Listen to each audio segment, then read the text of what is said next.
आषाढी एकादशीच्या पावन पर्वानिमित्त सिन्नर शहरातील वारकरी भवन परिसरात भक्ती, श्रद्धा आणि सेवाभावाचा अनोखा संगम अनुभवायला मिळाला. पहाटेपासूनच विठ्ठल रुक्मिणीच्या दर्शनासाठी भाविकांनी मोठी गर्दी केली. ज्ञानोबा तुकाराम, पुंडलिक वरदा, हरिविठ्ठल आणि जय जय रामकृष्ण हरीच्या अखंड नामघोषाने परिसर भक्तिमय वातावरणाने दुमदुमून गेला. दर्शनासाठी आलेल्या भाविकांनी शिस्तबद्ध रांगेत उभे राहून विठ्ठल रुक्मिणीचे दर्शन घेत समाजात सुख, शांती, समृद्धी आणि सर्वांच्या मंगलमय जीवनासाठी प्रार्थना केली. टाळ मृदुंगांच्या गजरात अभंग, भजन आणि हरिपाठाने वारकरी भवन परिसरात भक्तीची अविस्मरणीय अनुभूती निर्माण झाली. याच पावन दिवशी आयोजित करण्यात आलेल्या भव्य रक्तदान शिबिराला नागरिकांनी उत्स्फूर्त प्रतिसाद दिला.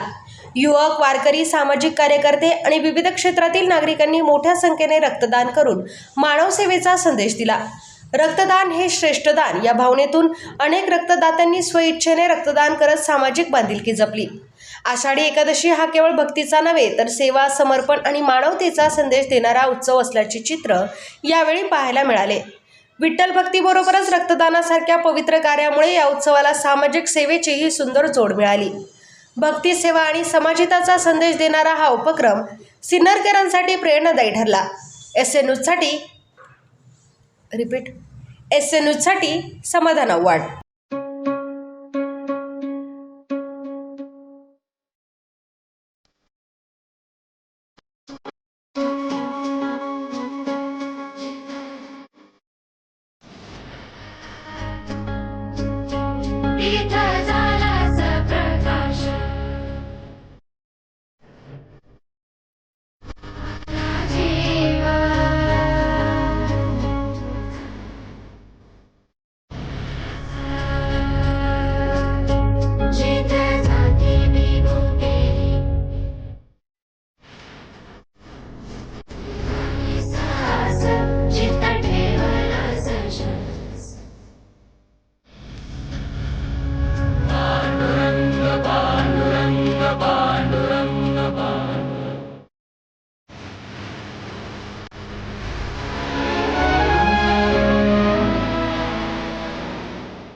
चंद्रभागा आता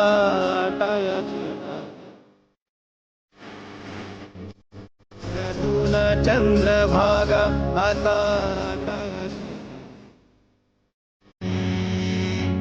उभ्या जन्मात विठ्ठला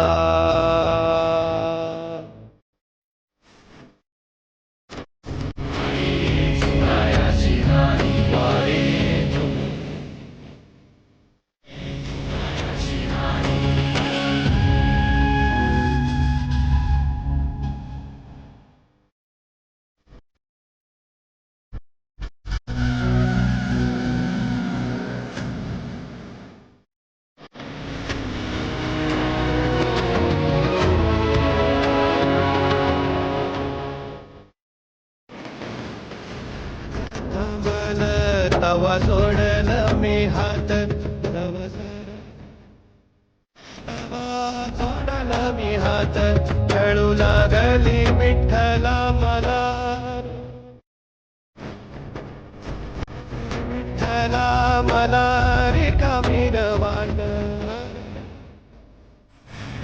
मग किती झाल्या मारल्या मी अनवाणी,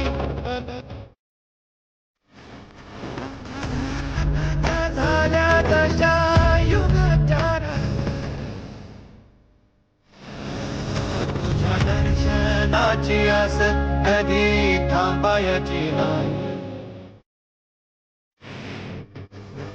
जन्मात विठ्ठला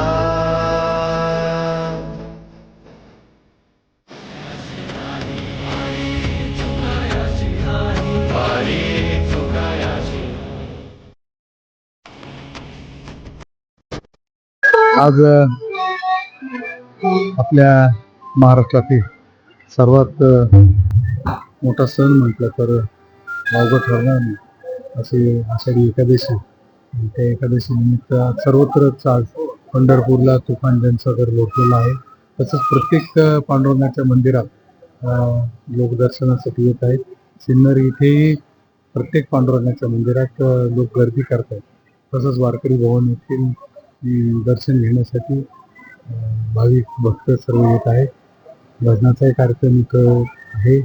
मी सर्व सिन्नरकरांना या एकादशीच्या हार्दिक शुभेच्छा देतो.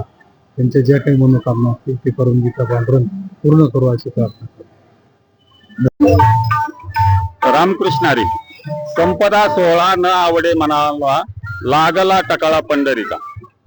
आज देवशयनी एकादशी, आषाढी एकादशी निमित्त माननीय आपल्या नाशिक जिल्ह्याचे लाडके खासदार राजाभाऊ वाजे यांच्या संकल्पनेतून साकारलेल्या वारकरी भवन प्रति पंढरपूर येथे आज देवशयनी एकादशीचा सोहळा संपन्न होत आहे. सर्व भाविक लोक या दर्शनाचा लाभ घेत आहेत. पांडुरंग परमात्म्याचं दर्शन घेण्यासाठी बहुत संख्येने लोक इथं जमलेले आहेत. सर्व भाविक आनंदाने बारी लावून दर्शन घेत आहेत. तुका म्हणे होता ठेवा तो या भावा सापडला. आज आषाढी एकादशी निमित्त आमच्या भाऊंच्या संकल्पनेतून वारकरी संप्रदायाचं आराध्य दैवत पांडुरंग यांची आज यात्रा आणि या निमित्त सर्व भाविक दर्शनासाठी सिन्नरमध्ये प्रति पंढरपूर हे भाऊंनी साकार केले आणि त्याचा लाभ सगळे सिन्नर नगरवासीय घेत आहेत. आज हे वातावरण प्रति पंढरपूर सारखं झालेलं आहे आणि महाराष्ट्रामध्ये असं कुठेही इतकं भव्य दिव्य असं वारकरी भवन अहिल्याबाई होळकर यांच्या नावाने श्री विठ्ठल मंदिर आणि हे वातावरण आज महाराष्ट्रामध्ये या वारकरी भवनाचं सर्व मोठमोठ्या संतांच्या कीर्तनकारांच्या ओटी सिन्नरचं. नाशिक जिल्ह्याचे आदरणीय खासदार राजाभाऊ वाजे यांच्या संकल्पनेतून साकार झालेली आहे पुण्यश्लोक अहिल्याबाई होळकर वारकरी भवन. यामध्ये आज प्रति पंढरपूर म्हणून ज्याच्याकडे बघितलं जातं असं त्या पांडुरंग परमात्म्याचे आज या ठिकाणी उत्सव संपन्न होत आहे. या उत्सवासाठी सिन्नर शहरातील सर्व नागरिकांचा असा उत्स्फूर्त सहभाग या ठिकाणी लाभत आहे.